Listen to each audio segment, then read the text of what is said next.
Di sebuah kota B terkena wabah virus COVID-19. Ada satu sepasang suami istri yang memiliki seorang anak perempuan. Sang ayah bernama Farhan dan sang ibu bernama Susi. Sedangkan sang anak perempuan bernama Diah yang berusia 13 tahun.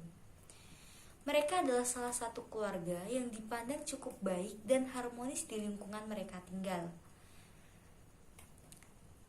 Setelah 2 minggu, sang ayah bekerja dari rumah karena pandemi COVID-19 mengharuskan untuk segera kembali bekerja di kantor. Padahal perusahaan tempat kerja sang ayah dan rumah baru yang mereka tinggal lumayan cukup jauh. Meskipun di sisi lain sang ayah khawatir karena takut membawa virus saat pulang dari tempat kerja dan menularkan kepada sang istri dan sang anak, ayah tetap berangkat kerja dengan penuh kekhawatiran. Bu, ayah mau berangkat kerja dulu ya. Baik-baik ya Bu di rumah. Nanti kalau keluar rumah pakai masker ya Bu. Iya, ya, ini mau bangun dia untuk sekolah. Setelah itu, sang ibu masuk ke dalam rumah dan menuju ke kamar sang anak untuk membangunkan anaknya agar segera bangun dan bersiap berangkat sekolah. Dan si ibu mempersiapkan sarapan untuk sang anak. Dia bangun udah jam 6 berangkat sekolah. Iya, Ibu. Buku hari ini apa sudah disiapkan di tas sekolah dia? Sudah, Ibu.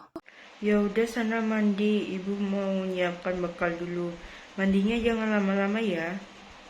Beberapa menit kemudian, sang ibu dan anak berangkat ke sekolah menggunakan motor, dikarenakan jarak antara rumah dan sekolah tidaklah jauh. Beberapa hari ini aktivitas keluarga mereka berjalan dengan seperti biasanya. Ayah berangkat bekerja ke kantor, ibu bekerja di butik yang mereka miliki, dan anak berangkat ke sekolah. Namun, suatu hari sang ayah pulang dari kantor dengan keadaan sakit. Ayah demam dan merasakan pusing di kepalanya. Duh, kenapa ya badanku kayak gini? Gak enak, terasa panas dan sulit untuk bernapas Bu. Gimana ya? Ayah sakit. Ya udah istirahat dulu, nanti ibu bikinin teh hangat ya. Sekalian telepon dokter. Kondisi masih pandemi seperti ini, jadi takut untuk periksa ke dokter.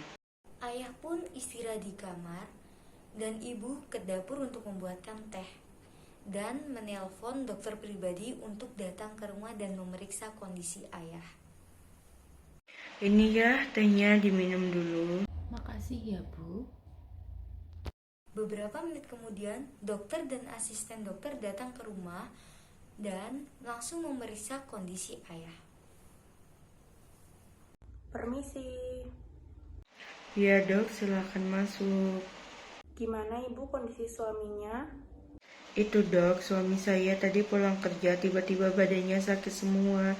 Saya takut kenapa-napa, kan soalnya kondisi masih pandemi seperti ini kan dok. Baik ibu, sebelumnya saya tanya ke ibu apakah selama pandemi ini keluarga beraktivitas di luar bu?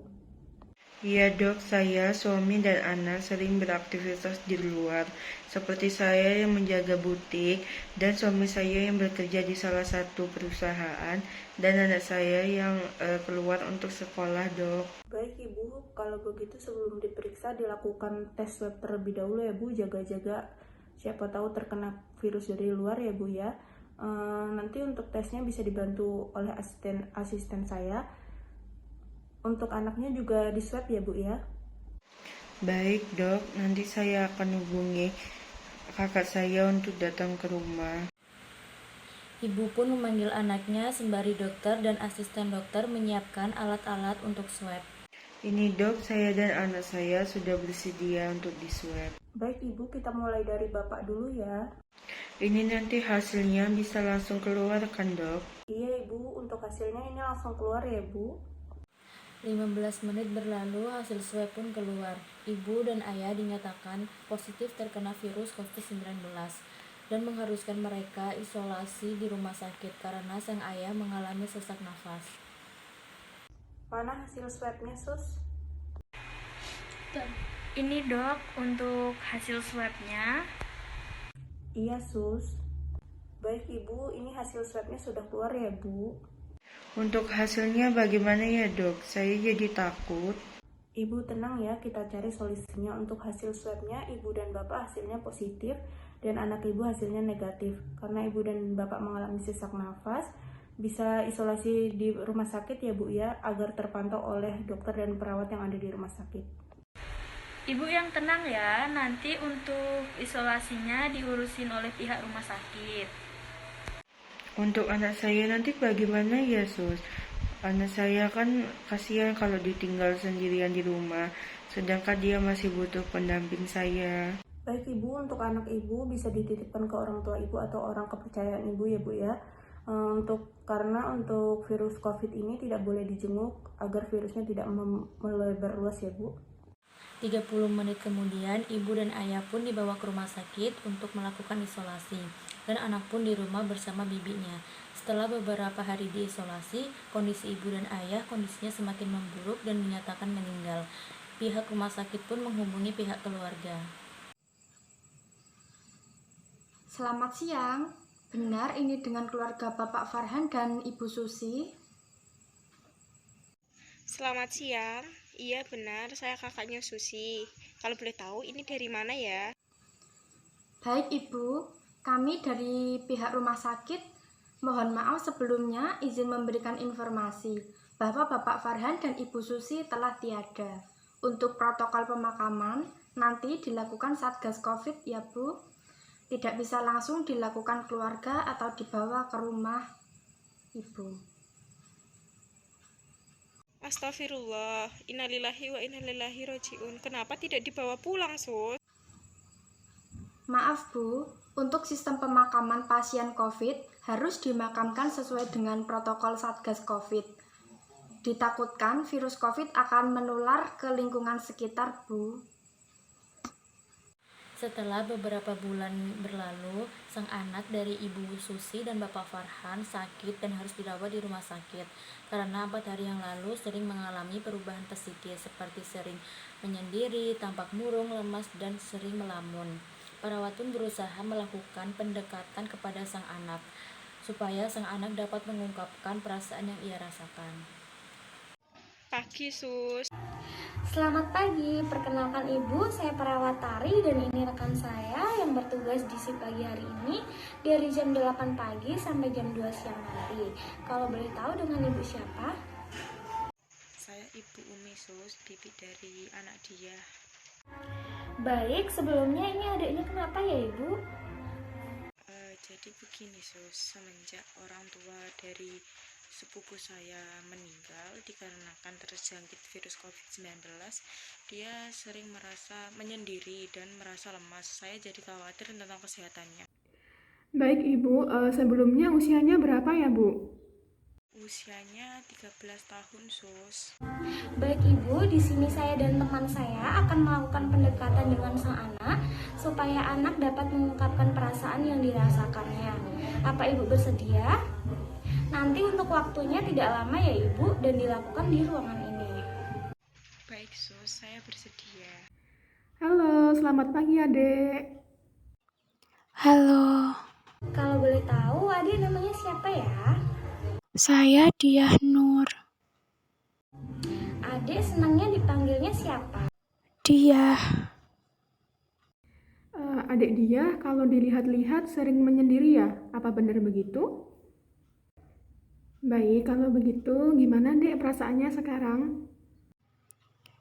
saya sedih Sus. Nah, kalau begitu apakah adik bersedia untuk ngobrol atau bercerita sama kakak tentang perasaan adik saat ini? Boleh Sus. Berapa lama Adik ingin bercerita sama kakaknya? Bagaimana kalau 20 menit? Baik, kalau begitu Adik bisa jelaskan perasaan Adik saat ini bagaimana? Saya merasa sedih dan sendiri Sus, semenjak orang tua saya meninggal karena terkena virus COVID. Kakak mengerti perasaan adik, memang sulit untuk menerima kenyataan ini ya, Dek. Iya, Sus, saya masih belum percaya kalau kedua orang tua saya telah tiada. Sebelumnya Ade berapa saudara? Saya anak tunggal, Sus. Semenjak orang tua saya meninggal, saya tinggal bersama bibi saya, Sus. Namun, saya tetap merasa kesepian, Sus. Baik, saya mengerti perasaan adik saat ini. Akan tetapi, coba lihat di lingkungan sekitar adik. Jika adik terus-menerus seperti ini, terpuruk dengan kondisi menyendiri dan tidak mau makan, apa baik buat adik? Suster tidak mengerti perasaan saya saat ini. Orang tua saya meninggal secara tidak wajar karena virus itu. Saya tidak bisa melihat wajah orang tua saya untuk terakhir kalinya. Bahkan saya tidak diperbolehkan untuk mengantarkan jenazahnya. Bukannya kakak tidak mengerti atas kondisi adik, akan tetapi penyakit ini sangat menular untuk lingkungan. Dan apabila adik mendekat tanpa menggunakan APD yang lengkap, maka adik akan tertular. Tim medis dan tim pihak Satgas Covid sudah melakukan yang terbaik untuk orang tua adik. Andai orang tua saya tidak bekerja di luar, pasti tidak akan terkena virus ini dan saat ini masih bersama saya. Kalau begitu, saya akan menyusul kedua orang tua saya saja, biar bisa bahagia bersama-sama. Tidak boleh seperti itu adik, tidak baik. Hidup mati seseorang itu sudah ditentukan Tuhan adik. Meninggalnya kedua orang tua adik itu sudah kehendak Tuhan dan tidak dapat dicegahnya, termasuk kakak ataupun adik. Sebaiknya kita berdoa supaya kedua orang tua adik tenang di sana dan semoga pandemik ini cepat selesai. Dan yang terpenting adik harus menjaga kesehatan adik agar kedua orang tua adik di sana bahagia. Begini, Dek, kakak punya dua pilihan untuk adik agar bisa mengurangi kesedihan adik. Yang pertama, adik bisa mengungkapkan perasaan adik secara verbal, dan yang kedua, adik bisa mengalihkan perasaan sedih adik melalui kreativitas seperti bermain bersama teman, mencari hal-hal baru untuk menenangkan pikiran adik. Apa adik mau coba? Mau, Kak? Alhamdulillah kalau adik mau. Nah, untuk cara pertama sudah adik lakukan tadi ya, dengan adik mengungkapkan perasaan adik tadi. Nah, kesedihan atau rasa kehilangan adik tadi sesuatu yang normal kok, Dek. Cara-cara yang tadi bisa adik lakukan dengan siapa saja ya, baik dengan perawat yang ada di rumah sakit ataupun keluarga dan teman-teman yang adik percaya. Perawat memberikan jeda beberapa menit untuk anak. Baik, Dek, nggak terasa ya kita sudah berbincang-bincang selama 20 menit. Gimana, Dek, perasaannya sekarang? Saya sudah lebih tenang, Sus, dan saya percaya bahwa semua sudah diatur sama Tuhan dan saya akan menerima semuanya. Alhamdulillah kalau adik sudah lebih tenang dan bisa menerima kondisi saat ini. Mungkin dengan adik dan bibi adik berkunjung ke makam orang tua adik akan membuat adik lebih tenang. Dan adik harus rajin berdoa ya agar orang tua adik bahagia di surga. Amin. Baik adik, kalau begitu kakak tinggal ke ruangan dulu ya. Nanti jika adik butuh sesuatu bisa hubungi perawat atau tekan tombol di samping adik. Selamat pagi. Iya, Sus, selamat pagi.